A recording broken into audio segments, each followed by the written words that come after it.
Hello, SharpGo followers. Welcome to week number 8, the Get Smartphone Challenge of the SharpGo Photo Challenge. Hold on. Gotta take a swig of water first. And actually, I'm gonna boost up the gain on my mic because I think I'm leaning back a little bit more. So hey, now you can hear me a bit better, hopefully. Even more. Okay. I'm watching the levels over here, so there are things I'm paying attention to. So anyways, I'm mumbling. Welcome to the SharpGo Photo Challenge number 8, the Get Smartphone Challenge. So this week, I challenged you guys to put your DSLRs away, give them a break, give them a rest, and get your smartphones or iPhones out and to start taking shots with those. So taking what you've applied, taking what you've learned from the past challenges that were pretty DSLR heavy and focusing then on improving your smartphone photography. That's the challenge. The challenge being that you don't have full manual control. A lot of these apps will give you some control, and so they are kind of essential to get apps like the BSCO Cam app or the Camera Plus app. A lot of them are free. A lot of them are $2, $4. They're not very expensive at all when you think about it. Just a coffee or two, and to improve your photography abilities on your phone. So really, it doesn't cost that much. But still, they don't give you full manual control. It's not the same as a DSLR, but we've learned a lot of things about composition, framing, timing, choosing your subjects, and just getting that photographer's eye to see what is a good shot. So, keeping our eyes open and aware of what's around us, so we can see shots as they're passing us by, and also when we're in an environment where we're on set and we're on for a shoot, and we need to be able to see those shots that are really going to work. So that's what we were focusing on. So taking all that we've learned with the DSLR, focusing on smartphone photography, let's get right into Krista's shots. Hello, Krista. How are you? Thank you for coming back for week 8. You complete me. So let's take a look. I did see a sneak peek of this shot because thank you, Krista. She posted this early with the SharpGo photo, the hashtag SGPhoto. So I got to see that. If you guys do the challenge sometime in the week and you want to post progress or tips or your comments or questions or whatever, be sure to post with the hashtag SGPhoto, even if you take a shot that's going to be part of your submission. I usually don't want to see the shots until I'm here critiquing them and I'm seeing them for the first time, but I don't mind if you post and you let people know that I'm participating in this challenge. Here's the hashtag. I'll see it and I'll be able to comment on it, so I really appreciate it. Every time you use the SGPhoto hashtag, an angel gets its wings. Don't believe that other movie that tells you it's a bell ringing. It's bullshit. So, Krista, thank you for coming in for week number 8. Let's see what you got. Angry Bird. I said this was an angry bird. You said it was a curious bird. I can't remember quite what. Let's see what your notes are here. You taking great creative shots is something I struggle with when using my iPhone. Sometimes I see them, but as awesome as the 5S is, it just doesn't see it the same. True, you're still limited by the tool that you're using. However, you'll hear the expression over and over again. It's not the tool, it's not the camera, it's the photographer. So another great challenge that I love is a challenge that Digital Rev holds regularly. They bring in a pro photographer with world renown who is reputedly one of the top photographers in the world, and they bring him in and they give him a shitty camera and a challenge to go out and take some killer shots, either record some video or take some photos. Most of them are photos.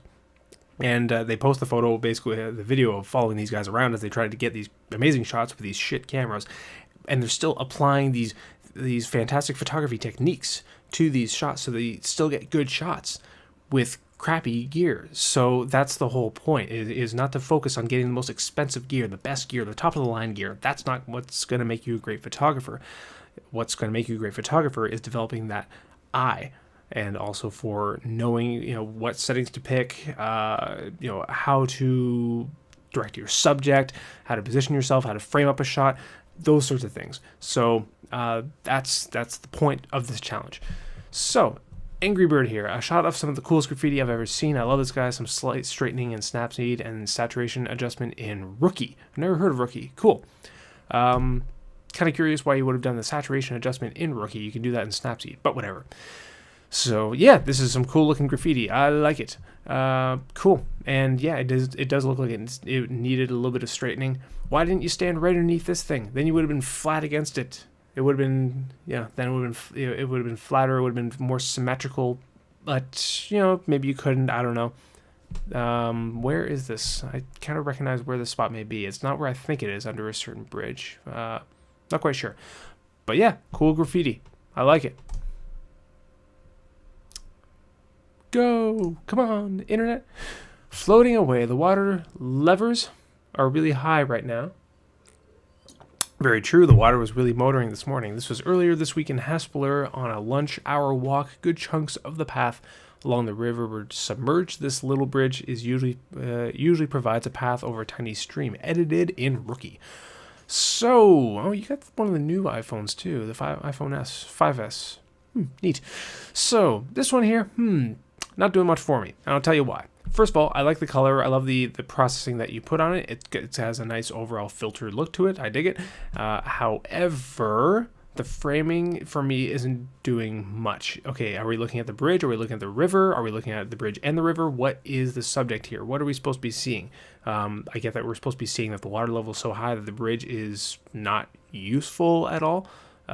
So maybe, you know, back up a bit more. Let's see more of this. What's going on over on this left side? Why couldn't you just turn and keep the bridge centered? That's what I'm curious about. The water is looking great though. You know, the processing looks good. It's just the composition doesn't do much for me. Bah! Holy shit. Wind blown. A quick selfie after my lunch hour walk in Hespeler. It was so windy, and despite having pinned my hair up, it ended up everywhere. The shot was not edited at all. And you recently got some praise from some people from last week's challenge because you apparently have an incredible ability to take selfies. Evident here. Yeah, okay, yeah, this one's actually starting to creep me out the more I look at it. Cool selfie, you know, good focus on the eyes there. Was it taken on the back camera, front camera? Oh, with the front camera, okay. So that is, wait, is it the front? I can't tell if that's the one that faces you. I guess that's the front one. Yeah, front one. Okay, so yeah, the front camera is a little bit lower in visual quality than the back camera, but you know, regardless, neither here nor there. Yep, it's a cool selfie. You know, focus on the eyes. Great. You're freaking me out. Moving on. Owen. Thankfully, Owen will pose for pictures for me. We took this today at the Arboretum. Good, Owen. Finally, you know, getting comfortable in front of the camera. Why is he only rocking the one glove? Where's his other glove? Did he lose his glove? So, edited in Snapseed and Rookie. Again, I gotta check out this Rookie app. I've never heard of it. Cool expression. Good moment that you captured here. Good processing. I like it. Good sharp focus on the eyes. Yeah, I'm not, you know, okay that you chopped off the feet. That's fine. But yeah, I see nothing wrong with this. You know, it's a good expression, good moment. And it's, you know, you've processed it really nicely. Yeah, I like it. Love tree. Come on over to the love tree. Stumbled on this tree at the Arboretum with Owen today. I don't much like the composition, but with the iPhone, I didn't think it through too much. Editing in Rookie. And again, people were saying that, I'm worried about the composition or this, but it's a smartphone. But okay, that shouldn't be the excuse though, to say that, it's a so-so photo because of the camera. The idea is that you rise above the restraints of the camera that you've been given so that you can take an awesome photo even with a not so great camera. So yeah, this one here, yeah, okay, it's a cool tree with all the love knots and the marks made into it. Apparently the matrix was made here. And let's see, Lynn and Jeff, and I'm not quite sure. This one, if you just come around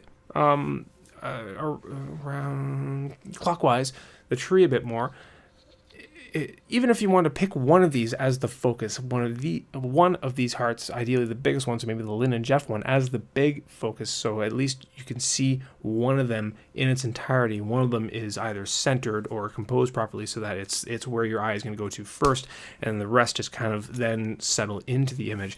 Sometimes that helps when you have so much to look at. What is the focus here? And you're worried about the composition that way. So yeah, I get it. And also, this one probably could have been better as a black and white, with some of the sharpness just cranked right up, sharpness and contrast. Yeah, not doing too much for me. If I had to pick a favorite of these, of all of these, I would pick this one. No, just kidding. I would pick Owen. So good on Owen for getting in front of the camera. Congratulate him for being brave. Tell him to do more of it, because look at this great expression you got. Killer shot. Thank you very much for submitting this week, Krista. I appreciate it, and we'll see you next time.